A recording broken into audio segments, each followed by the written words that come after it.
खाकान नजीब साहब, एक तो बुनियादी सवाल से आप मुतफिक हैं या नहीं? क्या ऑप्शन लेंगे कि पेट्रोलियम मसनूआत की कीमतों में इजाफा करना वो नागुज़ीर था हुकूमत के लिए, कोई और ऑप्शन थी या नहीं थी? दूसरा ये कि जैसे अभी सुहेल साहब भी कह रहे हैं कि आम आवाम को, गरीब तबके को रिलीफ फराहम करने के लिए भी ज़रूरी है कि साथ साथ हुकूमत इकदाम करे। तो हुकूमती रहनुमाओं ने आज प्रेस कॉन्फ्रेंस भी की है और कहा है, उन्होंने ऐलान किया है कि इस ब्रैकेट में जिनकी तनख्वाह 35 से 40 हज़ार के दरमियान है, उनके लिए 2000 रुपये वजीफे का हम ऐलान करते हैं। तो क्या ये काफ़ी है या इससे एक कदम आगे बढ़कर भी कुछ रिलीफ फराहम करना जरूरी होगा? क्योंकि ऑलरेडी जो आने वाली इन्फ्लेशन है वो तो हमें भी हॉन्ट कर रही है, तो जो गरीब तबका है उसके लिए तो बहुत ज्यादा मुश्किलात पैदा हो जाएंगी।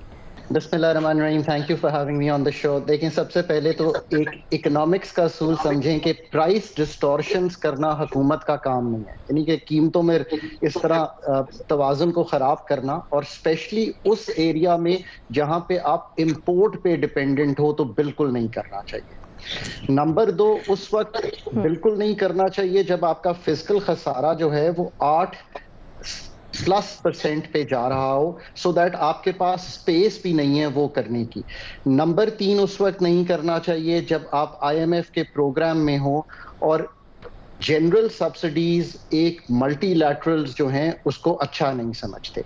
जब मैं इन 3 चीज़ों को सामने रखता हूं तो किसी भी हुकूमत को फरवरी में ये काम नहीं करना चाहिए था।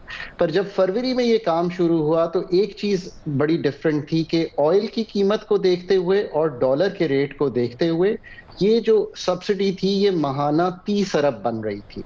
जून 1 को अगर ये चेंजेस ना होते तो ये सब्सिडी 120 अरब माहाना पे चली गई थी। सो अगर ये टेनेबल थी भी 20, 25, 30 अरब पे, तो ये आके 120 अरब पे आ गई है।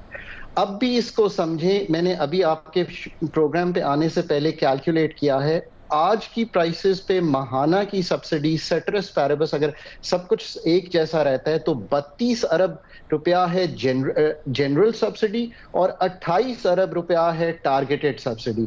तो 60 अरब रुपया अभी भी फिजिकल इम्पैक्ट हो रहा है। पूरी हुकूमत को चलाने का जो इम्पैक्ट है वो 42 अरब रुपया है और इन 2 सब्सिडीज की मद में 60 अरब जा रहा है। सो कोई और चारा नहीं था, ये हमें करना था, सो हमने कर दिया। थोड़ा सा मैं ये कहूंगा कि ये जो बार बार हम कहते हैं कि हमने फंड के साथ ये एग्री कर लिया और हुकूमत भी ये स्टांस ले रही है, फंड का जो हर रिव्यू है ना, उसका जो अगला रिव्यू आता है, मैंने फंड का कलीदी प्रोग्राम किया है, जो एक प्रोग्राम 2016 में पाकिस्तान ने कंप्लीट किया था। I was one of the main participants in that. हर प्रोग्राम में MEFP जो डॉक्यूमेंट है वो नया लिखा जाता है। जब वो नया लिखा जाता है तो जो पुरानी चीजें तब्दील हो जाती हैं, तो नए प्रायर एक्शंस, नए स्ट्रक्चरल बेंचमार्क्स हैं। जिसका बार बार जिक्र हो रहा है वो एक प्रायर एक्शन है जिसमें लिखा गया है कि ये हम बढ़ा देंगे, 4 रुपए बढ़ाते चले जाएंगे। ये ठीक है, लिखा गया है, पर वो 4 रुपए बढ़ाना $80 पे तो बात बन सकती थी, पर $120 बैरल तेल पे वो तो बिल्कुल आउट हो गया था। इंडिया ने भी कीमत किस तरह कम किया? उन्होंने अपनी सेंट्रल एक्साइज ड्यूटी को 24 रुपए कम किया। हमने भी अपने टैक्सेस 0 कर दिए थे, वहां पे हमें थम जाना चाहिए था और फंड भी इस बात को मानता। So this is where we stand largely now. अभी भी कीमत बढ़ानी पड़ेगी 9 रुपए और 23 रुपए डीजल पे, 9 रुपए पेट्रोल पे, सो दैट हम फुल कॉस्ट रिकवरी पे चले जाएं। बट दूसरी तरफ जो हमने नहीं किया है, which is of concern to me, is कि वेयर इज योर प्लान? ये जो हम बार बार कहते हैं कि IMF ये चाहता था, मैं इससे नहीं एग्री करता। IMF चाहता है कि आप कुछ ला के सामने रख दें, प्लीज रख दें।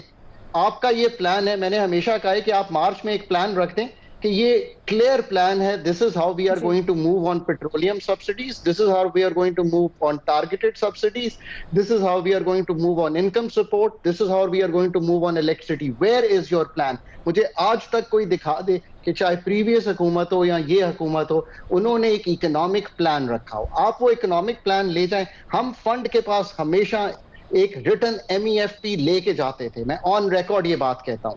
आज तक मैंने नहीं देखा कि पाकिस्तान की करंट कैपेसिटी हो कि हम ये MEFP खुद लिख सके।